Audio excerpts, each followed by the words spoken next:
Pakita po ako ng pugad ng ino ko. May inakay po. Ito po yung inakay niya.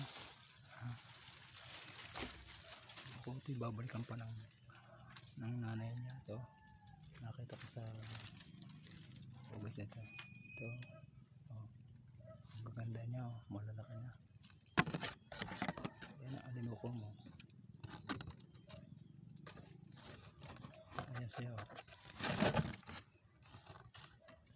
Ayan. Paano ko kayang pakakainin to?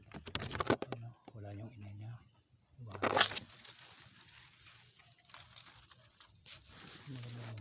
Dito sa ito. Ito pakikita ko ito.